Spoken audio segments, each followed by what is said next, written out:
nenhuma, né? Então é um discurso realmente que fica difícil de se sustentar.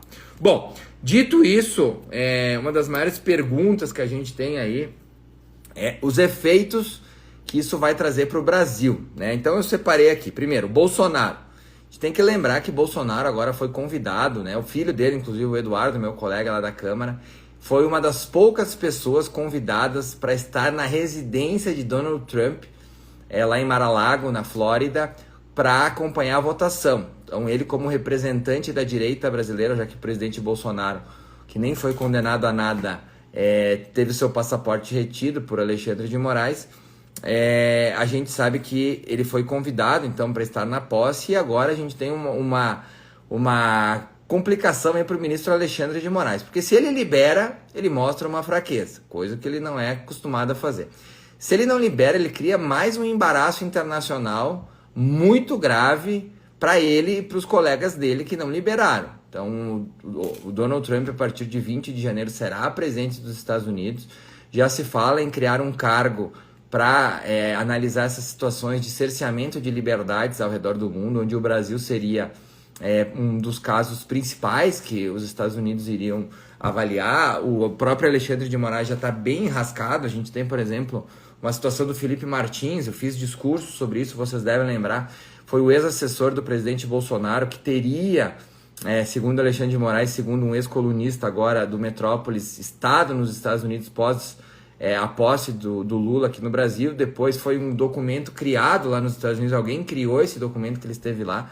Depois foi desmentido isso, e o ministro Alexandre de Moraes, mesmo tendo todas as provas que o Felipe Martins não tinha saído do Brasil, manteve ele preso por 6 meses, né? Então isso é um claro atentado às liberdades, ao devido processo legal e à questão de direitos humanos, né? Então eu considero, assim, sinceramente, que o mais leve que vai acontecer contra os ministros da Suprema Corte brasileira, na sua maioria, é a perda do visto americano, né? A possibilidade deles entrarem nos Estados Unidos. E eu acredito que vai se ter uma pressão muito grande no Brasil. Eu vou contar uma história para vocês. Na Venezuela, existiam sanções sobre o governo venezuelano de Maduro. Para que essas sanções fossem retiradas ainda no governo democrata de Biden, foi feito um acordo que as eleições que o Maduro perdeu e que o Lula não reconhece que ele perdeu, deveriam ter a comprovação do voto. Vocês lembram do Maduro debochando do Brasil, que agora tinha comprovação do voto lá, que era muito mais seguro que aqui e tal?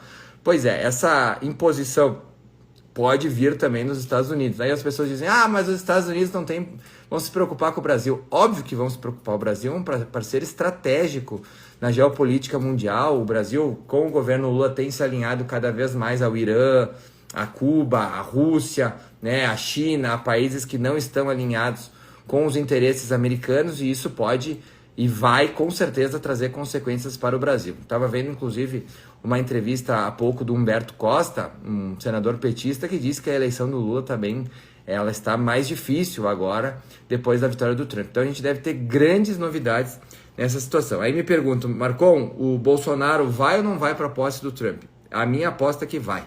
Tá? Patrícia, acho que não vai, né, amor? Não, acho que ele vai. Acho que vai. Concordamos, viu?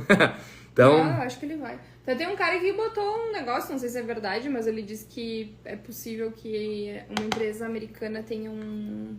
Tipo, que o passaporte governo de trabalho. que o governo libere uma autorização especial para uma empresa americana levar o Bolsonaro, que não precisaria do passaporte. Ou seja, alguma alternativa vai se encontrar. Talvez exista alguma alternativa que não necessite de um passaporte. E se já estava longe uma eventual prisão do Bolsonaro, agora está ultra longe. Bolsonaro será candidato da direita no Brasil em 2026.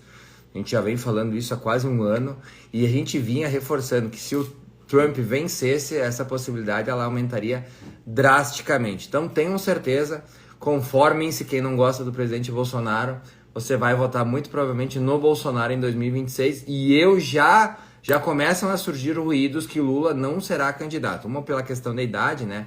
Ele já vai ter 81 anos naquela altura do campeonato. E outra porque o Lula não vai arriscar perder uma eleição, né? Ele sabe que se não houverem corte de gastos, o Brasil realmente vai entrar numa derrocada econômica. Ele vai passar o bastão para alguém que a gente não sabe quem. Sobre o STF, aquilo que eu falei, acho que a situação dos ministros da Suprema Corte brasileira se complica bastante, né? O Trump... ele não é um cara de direita, como alguns se dizem de direita só para fazer os votos da direita. Ele é de direita, ele respeita as liberdades, ele luta por elas e ele não vai fechar os olhos porque a gente tem vivido aqui no Brasil, né? A gente comentou sobre a anistia essa semana no plenário da Câmara, o vídeo deu uma